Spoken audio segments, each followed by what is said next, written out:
After my granddaughter mocked my ugly old house, she begged to live in it a year later.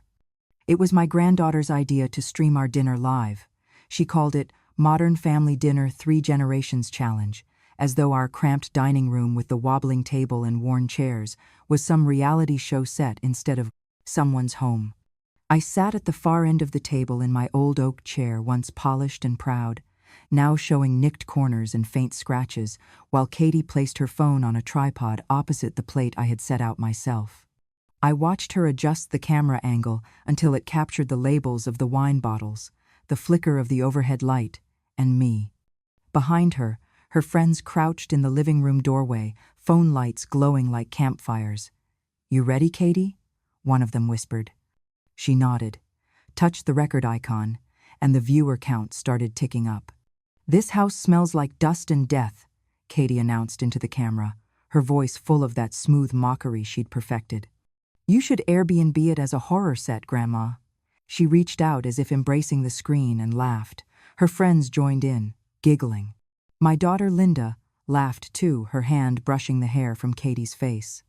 "Don't be mean, Katie, though she's right, Mom. You really should declutter. It's depressing." My heart stayed still. I watched the flicker in Katie's eyes, the way her smile grew wide for the camera. I pressed my lips together, simmering something silent. Their laughter filled the room like a drum roll.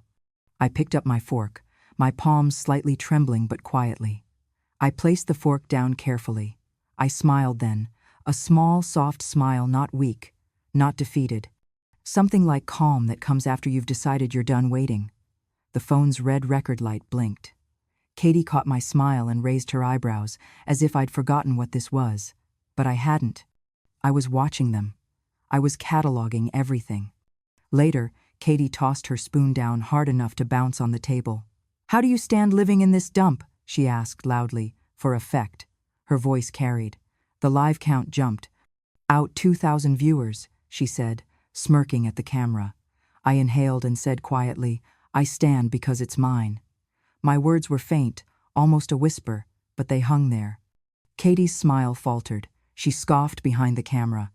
"Oh, wow," she stands. "How noble." Linda laughed again, but this time it sounded hollow. I didn't move. I didn't correct her. I simply stood, pulled myself up from the chair, and walked down the hallway. My bedroom door was open. Inside, the light was dim. I approached the dresser drawer where I kept the things I couldn't bear to give up. I opened it, drew out the tubes of rolled-up blueprints and drawings my husband left behind. His name, Robert J. Rivers Energy Solutions, printed on the title block. I placed my hand on the drawing of the very first solar panel concept he'd designed. I touched the faint lines, the engineered curves, the date stamped in the corner 1958. I breathed in the smell of old paper and wood polish. I closed my eyes for a moment. They saw junk. I saw history. They lived on likes. I lived on memories. I slid the drawings back and closed the drawer gently. I walked to the window and looked out onto the yard-cracked sidewalk, an old swing set swaying, leaves pooling in the corners. I watched the lights flicker inside the living room, where Katie's friends were uploading the live feed. Linda was posing with a dessert, laughing with friends. My fork, my dinner, my table, all their stage. I realized my silence had weight. It was no longer empty. It was a presence. As I stood there, the house creaked a floorboard near the fireplace, just a small tremor of sound. I let it resonate. I let the memory of Robert building this house in the snow, the two of us hammering boards, the evenings by the window with coffee and hope, flood in. They thought I was fading. They thought I didn't matter anymore. But in their video, on their phone, I was watching them. I remembered. And in that memory, there was power. Silence had been my armor for years, but that night, I realized it could also be my weapon. I turned away from the window and walked back into the dining room. The camera is still filmed. Katie waved at the phone. "Thanks for joining us, everyone. Grandma's going to tell us a story next, right, Grandma?" She winked at her viewers. I paused in the doorway.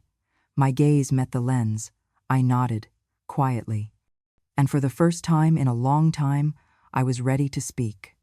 I still remember the smell of pine that first winter in 1957, when Robert and I built this house with our own hands. We didn't have much, just a few savings, a borrowed pickup, and a belief that if we worked hard enough, we could carve a life from the frozen Wisconsin earth.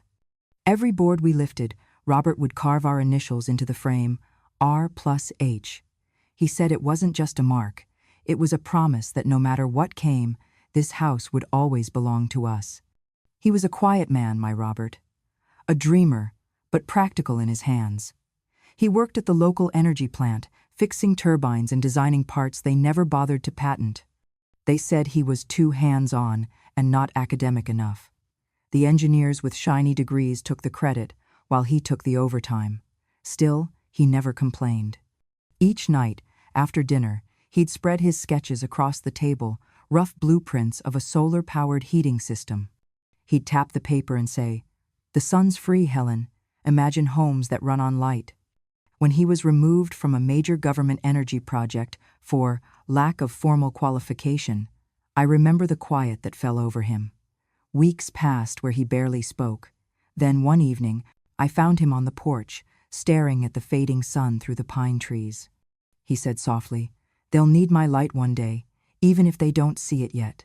I sat beside him, wrapped his rough hands in mine, and whispered, "They will, Robert. They just don't know it yet." That winter was brutal. The heater broke twice. We took turns tending the fire, sometimes sleeping in shifts. But we finished the roof together, hammer by hammer, plank by plank, until the snow stopped falling through the cracks. Every corner of this house bears a scar of that love. The wood groans when the wind howls, like it remembers. Years later, the coughing started. At first, I only fit a little after work. Then it became worse. The doctors said it was occupational exposure, a polite phrase for decades of breathing fumes and dust. He tried to keep working, even after his hands began trembling too much to hold a wrench. One night, while I was tucking him into bed, he said, "Promise me something, Helen. Don't let them sell the house. Not for anything. I built this for you. For us," I promised. When he died, he left me his tools, his sketches, and the deed to the land. He never got the recognition he deserved, but he left something better, proof that light could live here, even when he didn't. I packed his drawings into a tin box and kept them in the bottom drawer of our dresser, beside his wedding ring and the handkerchief he used every day of our life together. Linda, our only daughter, was 20 then. She couldn't stand the house after he passed. "It's too sad here," she said. "You're stuck in the past, Mom. Dad's gone. You need to move on." She handed me real estate flyers for new homes, fresh drywall, shiny appliances, HOA smiles. We could sell this old place, buy something modern, something bright. "This is bright," I told her. "You just forgot how to look." She didn't understand. Maybe she couldn't. The world was already changing quicker, louder, less patient. She wanted to escape the creak of the floors, the smell of oil and sawdust. To her, the house was a monument to everything she wanted to leave behind. So resentment bloomed quietly, like rot under the floorboards. She began telling people, "Mom refuses to sell that dump. She's holding us back." I'd overhear her on the phone sometimes, her voice sharp, embarrassed. "She could have sold it years ago, but she's too sentimental.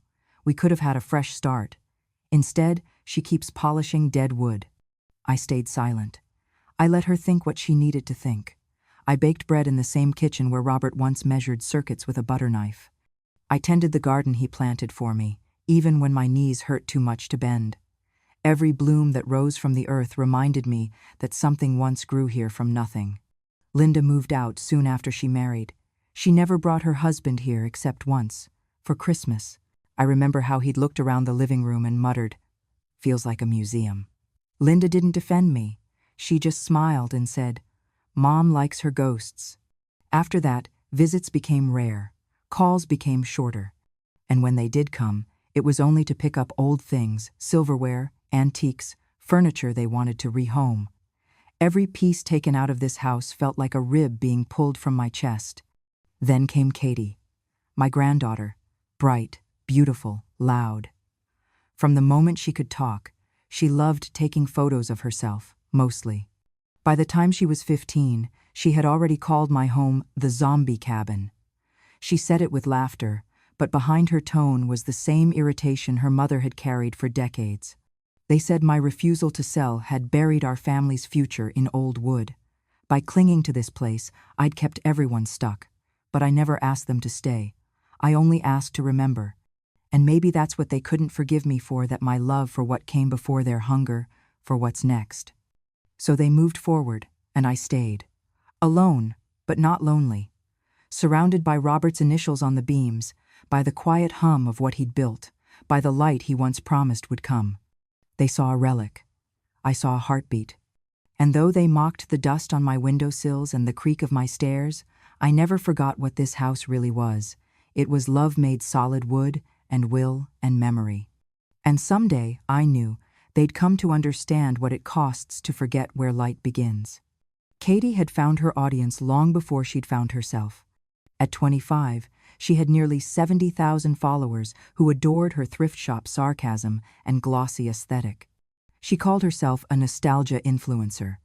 But what she really sold was mockery wrapped in filters and pastel captions. One evening, I opened her Instagram out of curiosity. I shouldn't have. There it was, a photo of my house, its front porch, my chipped blue door, and the crooked mailbox Robert once carved. Her caption read, "Haunted grandma aesthetic, vintage creep dead energy." Underneath, comments poured in. Creepy but kinda cute. I'd totally film a horror short there. And Katie, quick with her poison sugar, replied, "Yeah, she's the witch that built it." I stared at that screen for a long time, then closed it. I set her dinner on the table, as always. Meatloaf, green beans, mashed potatoes, the things she said made the house smell like retirement. She didn't come down to eat. The plate stayed warm until the butter film hardened. I scraped it into the bin and said nothing. The next morning, I arranged the dried flowers from last fall into the old ceramic vase by the window. I still kept fresh blooms when I could afford them, but in winter, the garden offered only brittle stems. So I kept them. They still had shape, and that mattered. Later that week, I decided to make her something real, something from before the filters and trends. I pulled out the box of old photographs, Robert in his work coat, sawdust on his shoulders, Linda as a little girl, her hair in messy braids, even baby Katie, asleep on my chest. I glued them carefully into a scrapbook I'd bought at the thrift store. Each page had a note in my handwriting: your mother's first snowfall, your grandfather's last project. The daylight filled the house again. When I handed it to Katie, she smiled politely for about 2 seconds before pulling out her phone. "Oh my God," she laughed. "This is like ancient history." An hour later, I saw her post a story, a photo of the album with my handwriting showing through the plastic sleeve. "Scrapbook from the crypt, Th Nana." That night, I found the album tossed on the couch. I picked it up, brushed off the lint, and carried it back to my room. I sat on the edge of my bed, turned each page, and felt the grooves of my pen in the paper. Then I took out a roll of lamination sheets I kept for recipes and sealed every photo, one by one. If she couldn't value them, I would preserve them from her. A week later, she came home with a new project. "I'm going to start flipping furniture for content," she said, rummaging through the storage room. "Rustic upcycling is trending. Old stuff gets crazy engagement." Her eyes landed on Robert's oak cabinet, the one he'd built by hand the year before he died. "This piece is perfect. Once I sand it down and paint it pastel, it'll be gorgeous." I stepped between her and the cabinet. "That's your grandpa's hands you're selling," I said quietly. She blinked, confused. "What?" "He built that with his hands. Every groove, every hinge. You don't get to sell it for a hashtag." Katie laughed. "Then he built junk." My throat tightened, but my voice stayed calm. "He built us, Katie. You just forgot." She rolled her eyes, phone already up. "Don't be dramatic, Nana. It's just furniture." But it wasn't. It was the last thing Robert touched before the coughing took him away. It was where he kept his blueprints, his unfinished sketches, the dreams that carried his name. After she left the room, I opened the cabinet and ran my fingers along the inside panel. There, still faint but readable, were the carved initials R+H. I pressed my palm against them and whispered, "They see junk, Robert. I still see you." I stood there for a while, listening to the sound of her laughter drifting from upstairs, a hollow, synthetic laugh that belonged more to a phone than a person. I wondered when kindness had stopped being enough, but I didn't let the bitterness take me. I just started remembering louder. It started with the title, Decluttering Grandma's Ugly House Challenge. Katie's thumbnails always looked the same: wide grin, exaggerated shock face, pastel background, but this one had something crueler behind the teeth. I saw it pop up on my own phone by accident, a notification I didn't ask for. The caption underneath said, "Today we're helping my Nana detox her haunted hoarder life. Vintage purge." I should have turned it off right there, but I didn't. I heard her laughter echoing from downstairs, the bright, artificial tone she used when she was on. Then came the crash of something breaking. I made my way down slowly, one step at a time, my hand gripping the wooden rail that Robert had carved himself 70 years ago. The living room was unrecognizable. Katie had moved the furniture into piles, setting up ring lights and a neon live sign. Thousands of little hearts floated across her phone screen. She was waving a broom like a wand. "If it smells old, it's gone," she declared, tossing a bundle of dried flowers into a trash bag. Her friends giggled off camera. The audience poured in. "Burn it!" one comment read. "You're saving her from ghosts," said another. Then she picked up the old wall clock, the one that had ticked through every Christmas, every winter storm, every night I waited for Robert to come home safe. She held it high for the camera. "This, my friends," she said, "is what time looked like before electricity." The clock hit the bin with a hollow clang. The viewers loved it. Laughing emojis filled the feed. Next came the broom, the lace curtains, the oil lamp. Then, God help her, she reached for the photo frame on the mantel. It was our wedding picture. Robert in his best suit, me in a borrowed dress. We were both smiling, sun in our hair. She held it up like evidence of a crime. "Look at this. Straight out of a history textbook, say goodbye." Before she could drop it, I stepped forward. "Stop." The air in the room shifted. The comments froze on screen, thousands of watching eyes. She turned to me, half amused, half annoyed. "Nana, you're on camera," she said, her voice sing-song. "I don't care." I looked straight into the lens. "You're not cleaning memories, you're erasing them." Katie tilted her head, smiling with perfect cruelty. "Memories don't pay bills." The audience roared with laughing emojis. Someone typed, "Savage Queen." I didn't flinch.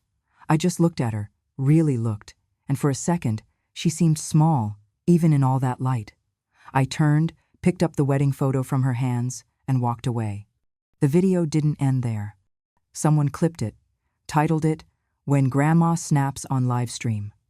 Within hours, millions watched, but they didn't laugh. Not this time. Comments changed. "This feels wrong. Who treats family like that?" She threw away their wedding photo. Jesus. By midnight, the hashtags turned against her. Cruel content, respect your elders, haunted by guilt. But I didn't read any of it that night. I was already downstairs in the basement that smelled of cedar and dust. It had been years since I'd come here. The old workbench still sat against the far wall, covered with jars of screws, paint cans, and boxes labeled in Robert's tidy handwriting. I knelt beside the worn floorboard near the furnace. The corner was loose. It always had been. I pried it open with a butter knife and reached underneath. My fingers brushed cold metal, a small silver key. I walked to the back wall, where an old filing cabinet stood. Its bottom drawer had a false back, the one only Robert and I knew about. I slid the key into the lock. The latch clicked open, with a sound that felt like breath after years underwater. Inside lay a narrow safe box, edges worn smooth. I set it on the table and turned the dial carefully. Click. The lid lifted, and there it was. The documents. The full schematic of Robert's solar energy design, his blueprint for extracting power from light through lithium conversion. At the top of the notebook, in his slanted handwriting, "Light from lithium." Beneath the sketches lay the deed to the land never re-registered, still bearing both our names. And beside it, a small notebook filled with calculations, signed, Robert J. Rivers, 1958. I traced his name with my fingertip. They wanted me erased, I whispered. Let's see them read my signature now. For a moment, I imagined Robert standing behind me, his gentle nod, his steady hand on my shoulder. The furnace rumbled, almost like laughter. Upstairs, the faint echo of Katie's phone notifications rang through the floorboard's pings, alerts, and the hollow sound of digital outrage. She was learning, perhaps for the first time, that not all attention is admiration. I closed the safe, locked it again, and placed the silver key into the pocket of my cardigan. Then I looked around the basement one last time. The walls were cracked, the air heavy, but I felt something stirring under the dust. A hum. The same hum that used to fill this space when Robert worked through the night. I smiled. They thought they were the only ones who could build an audience. But I knew something they didn't. Light travels further than sound, and truth burns longer than trends. That night, for the first time in years, I slept with the light on. The morning after the live stream, the house was quieter than it had been in years. Katie hadn't spoken a word to me since her followers turned toxic, as she called it. She spent most of her time upstairs, pacing, deleting posts, and swearing under her breath at her phone. I moved through the house as if nothing had happened, watering the plants, dusting the mantel, refolding linens she hadn't noticed in months. But inside, something had shifted. The humiliation had burned away the last trace of hesitation. For the first time since Robert's passing, I felt awake, clear, steady, dangerous in a way only patience can make you. That afternoon, I sat at the kitchen table and opened the old rotary phone book Robert and I had kept for decades. Most of the names were crossed out, neighbors long dead, friends moved away, but one caught my eye. Dawson, Herald Legal, Robert's lawyer. He'd helped us with the land rights when we built this house. I hesitated, then opened my laptop and searched. Harold Dawson, deceased 2012. But below it, Ella Dawson, attorney at Law Intellectual Property Division, Madison. Why? I called. Her voice was crisp, younger than I expected. Dawson Legal, this is Ella.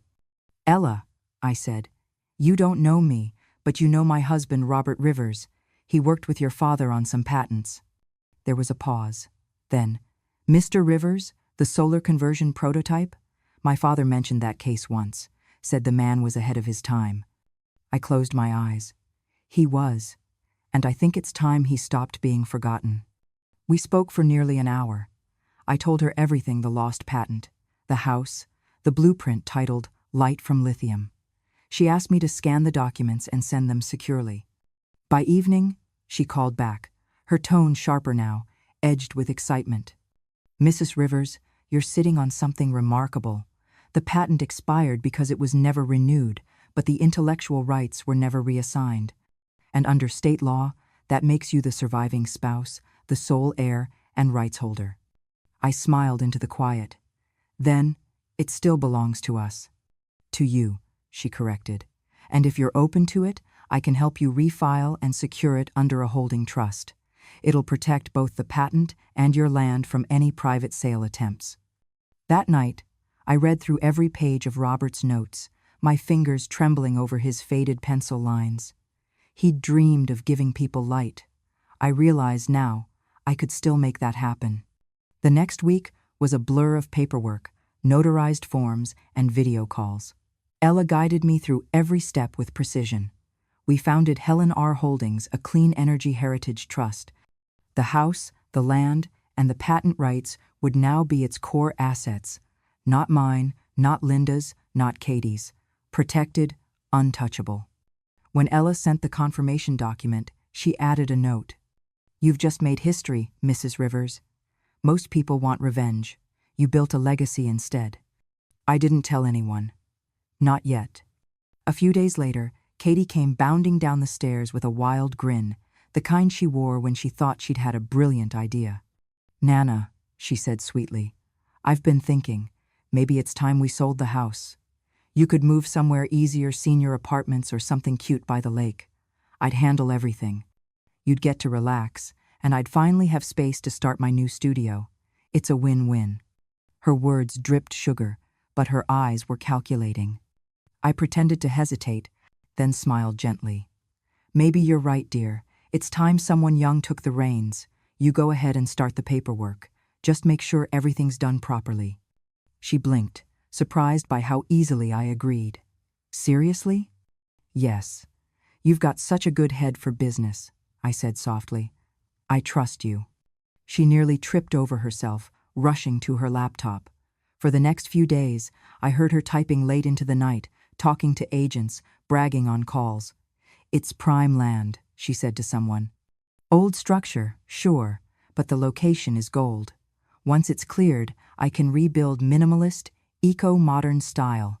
It'll sell for triple." I bit back a smile. 2 weeks later, she was dressed in her best blazer, makeup perfect, keys in hand. "I'm heading to the bank, Nana. Big day." "Be careful," I said.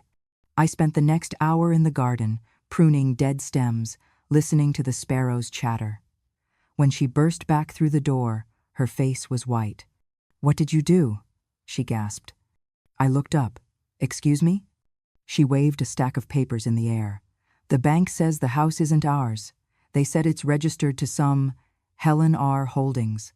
"What is that?" I wiped my hands on my apron.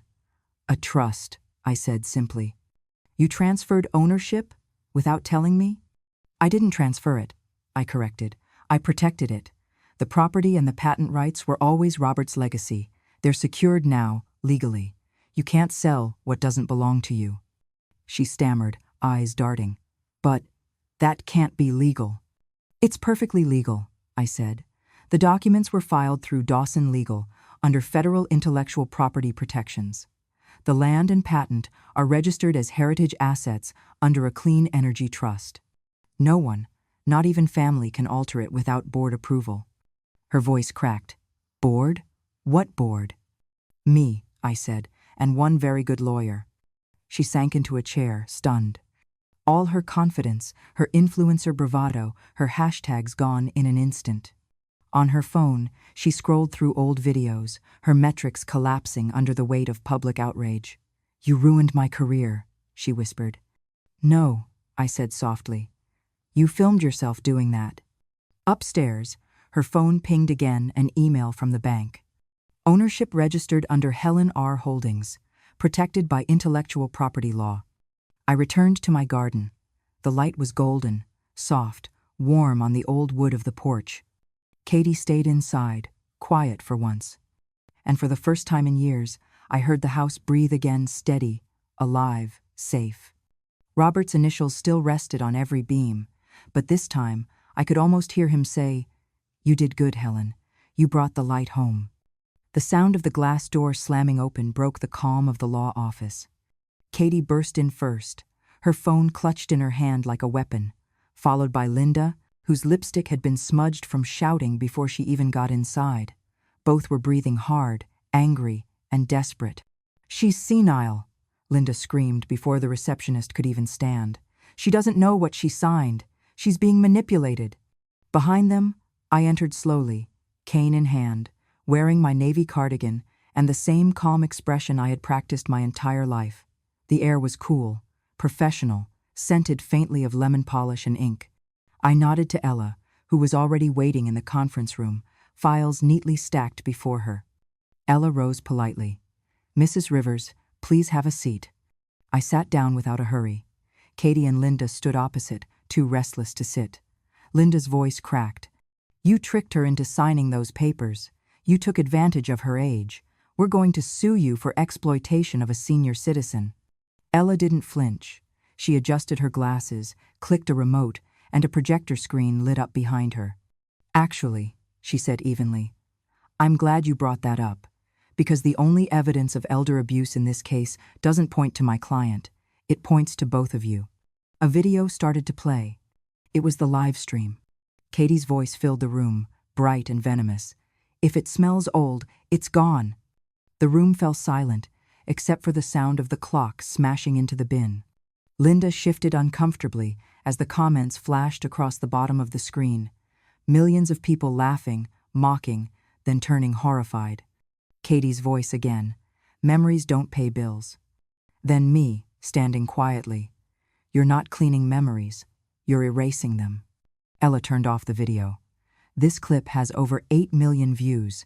It's been documented as an instance of public humiliation and emotional abuse toward an elderly family member. Combined with the testimony of Mrs. Rivers's neighbors who witnessed similar behavior, this is more than enough to disqualify any claim of coercion. Linda's mouth opened, then closed. Katie's face was pale. Ella continued, her tone cool and precise. As for the documents, Mrs. Rivers completed every signature in the presence of 2 notaries and myself. We have time-stamped video evidence of her reading and confirming each clause. Linda slammed her purse onto the table. She didn't understand. I looked at her and said quietly, I read it slower. That's the difference. Katie's voice cracked. You ruined us. I leaned forward slightly, my voice calm but sharp as a blade. No, Katie, you filmed it. The words landed like a gavel. Katie's phone buzzed in her trembling hand, another notification, another echo of the world that had already judged her. Ella slid a folder across the table. This document finalizes Mrs. Rivers's legal ownership of both the intellectual property and the land. Furthermore, she has chosen to establish the Rivers Solar Foundation, a non-profit entity dedicated to renewable energy education. The foundation's headquarters will remain on the Rivers property, her home, permanently. Linda blinked. You're turning the house into a charity? I smiled softly. Into the beginning, Ella added, and given the terms of the trust, any attempt by family members to contest ownership will trigger an automatic investigation into financial mismanagement and elder abuse. I suggest you both think carefully before pursuing litigation. The silence that followed was dense enough to hear the hum of the ceiling lights. Linda's face crumpled, her anger had nowhere left to go. Katie looked at me not with hate now, but with the hollow recognition of someone realizing they'd gone too far to turn back. I rose slowly, steadying myself on the cane. You both wanted the house gone, I said softly. You thought it was a burden. Now it will shine brighter than either of you imagined. Robert wanted to build light for everyone. I think he'd be proud. Katie swallowed hard. So that's it? You get everything? I looked her in the eye. No, dear. I kept what was already mine. Linda covered her face with her hands. We just wanted a better life. And I wanted peace, I said. Seems we both finally have what we wanted, just not in the same place. Ella began gathering her papers. The meeting was over.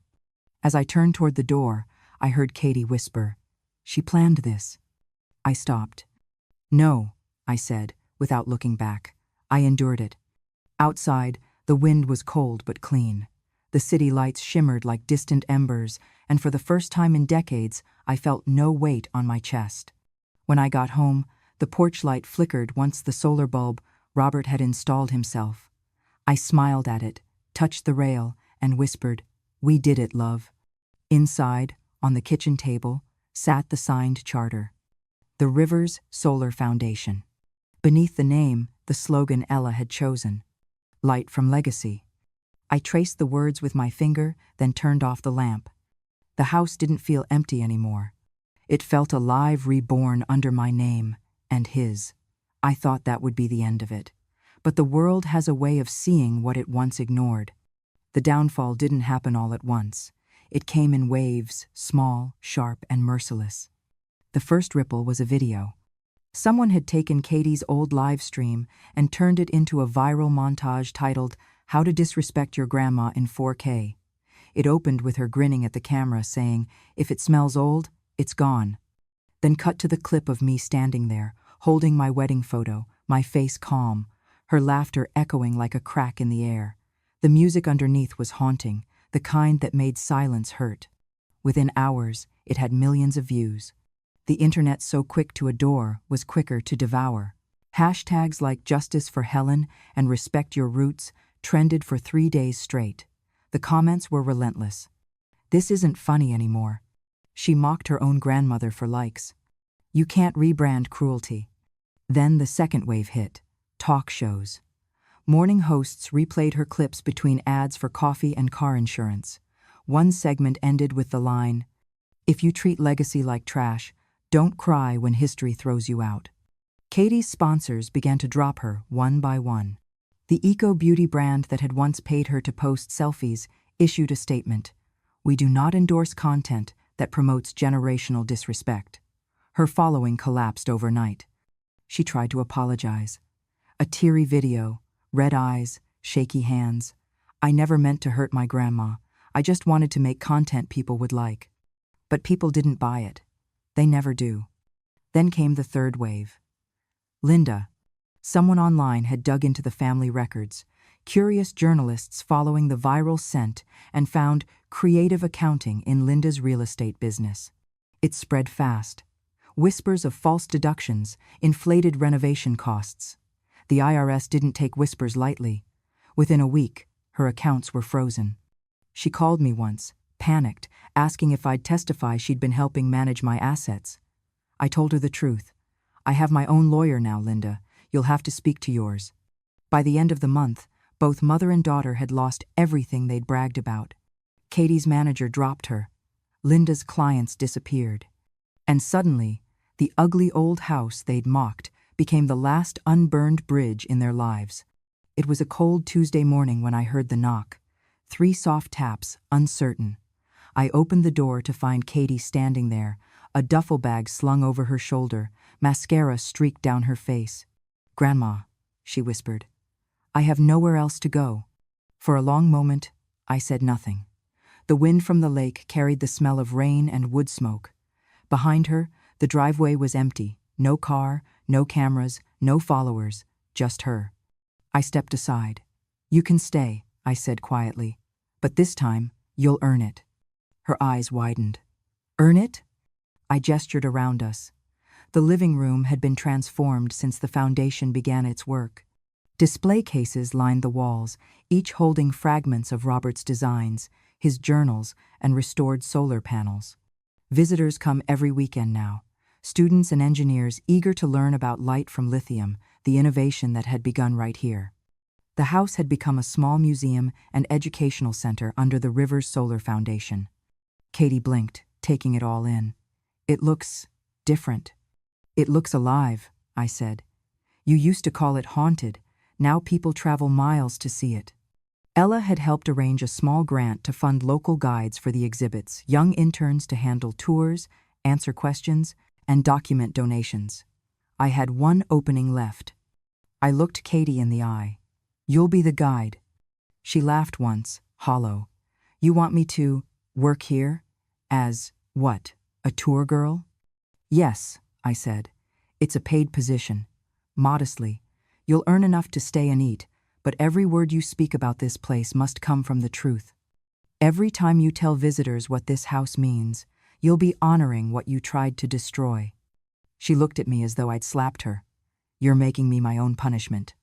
"No," I said softly. "I'm giving you a chance to rebuild." "The next morning," she began. At first, she fumbled through every line. Her voice trembled when she said, "Robert and Helen Rivers built this home by hand in 1956. Her tone cracked when visitors asked, "Are you related?" And she'd nod, eyes downcast. But with each week, something changed. Maybe guilt has its own rhythm, like light slowly warming frozen ground. She stopped wearing makeup to hide behind. She stopped checking her phone between tours. One afternoon, I watched from the kitchen as she stood in front of a group of students, pointing to a faded photograph of Robert holding a solar panel prototype. Her voice was steady, reverent. "My grandfather believed light could outlive darkness," she said. "He built this before anyone cared about clean energy. My grandmother kept it safe when everyone else wanted to throw it away." The students clapped quietly. I saw her blink fast and look toward the window, away from them. When the crowd left, she came to find me. "They asked how long I've lived here," she said softly. "And what did you say?" "I told them I'm still learning to." I nodded. "That's honest enough." That night, as the last visitors left and the sun dipped behind the trees, Katie lingered by the doorway, tracing the initials carved into the wooden beam R+H, 1956. She turned to me. It really was never ugly, was it? I smiled. Not to the ones who built it. Outside, the new solar lights flickered on warm, steady, and bright. And inside, for the first time in years, I felt something close to peace. Because sometimes, justice doesn't come as thunder or revenge. Sometimes, it arrives quietly, one humbled voice at a time, guiding strangers through the very legacy she once tried to erase. A full year passed, and the house that had once been mocked as the ugly old relic now stood gleaming beneath the Wisconsin sun, restored and reborn. The wooden beams Robert had carved by hand were polished to a soft amber glow, the solar panels on the roof humming quietly, catching light like they'd been waiting for this moment all along. A banner stretched across the gate, Historic Solar Heritage Home Dedication Ceremony. The local news vans lined the street, and a small crowd gathered in the yard, engineers, students, journalists, and townsfolk who'd grown up hearing the story of the Rivers family. I stood on the porch, holding my cane, watching the guests file in. Ella was there, smiling from the back. Even the mayor had come to unveil the bronze plaque near the steps. And, standing beside the exhibit table with a clipboard and trembling hands, was Katie, her name tag neatly pinned to her blouse. Guide, Rivers Solar Foundation. When the microphone was passed to me, I hesitated for a moment, looking out at the sea of faces, then began softly.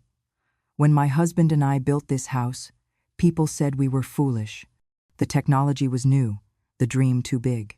But Robert used to tell me, light doesn't need permission to exist, it only needs a place to land. A murmur of smiles and nods passed through the crowd.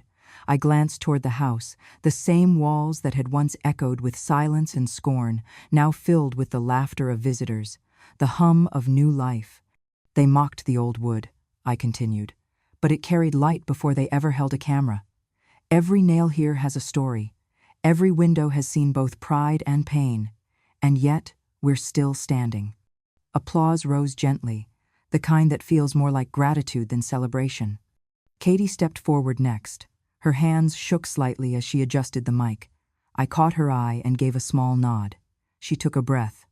My grandmother built this place, she began. Her voice quivered, but she didn't look away. I used to call it ugly. I said it was haunted. But the truth is, it was me who was lost, too busy chasing light through a screen to see it shining right here. I was wrong. There was a long, quiet pause. Then a wave of applause, soft, forgiving, real. From the crowd, I saw Linda.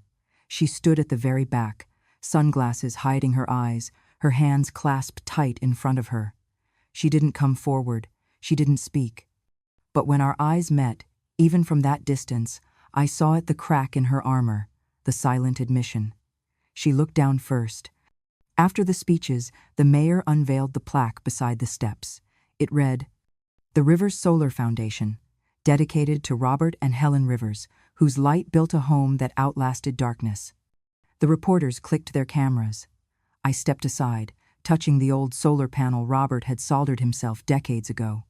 Its surface caught the afternoon light and cast a golden shimmer across the porch, then onto my hands. "He called it a dream," I whispered, "but I call it home again." Behind me, the guests began their tour, guided by Katie's steady voice. Children ran past the garden where the first prototype stood, their laughter carrying through the open windows. Inside, on the wall above the mantel, hung our wedding photograph. In the frame's reflection, sunlight danced from the panel outside, scattering across the glass until it looked as if we were standing in a halo of light. For a moment, I imagined Robert beside me, his hand warm on mine, the same hand that had once held a wrench, a pencil, and my heart. And as the crowd moved through the house, their footsteps soft and reverent, I knew this was what legacy truly meant. Not a monument, not revenge, but light that endures. Light that outlives us all. You know, people think justice always comes with noise sirens, shouting punishment. But the real kind, the kind that stays, it arrives quietly. like sunlight slipping through old curtains, warming what was forgotten. I never raised my voice. I never cursed or begged. I just waited, and when the time came, I let truth speak louder than anger ever could. This house, this so-called ugly old home, outlived cruelty. It became light again. And that's all I ever wanted. If this story touched you, if it reminded you that silence doesn't mean weakness, that kindness can still win, then please subscribe to Grandma True Stories. Because somewhere out there, another quiet woman is still waiting to be heard. Let's keep her voice and her light alive.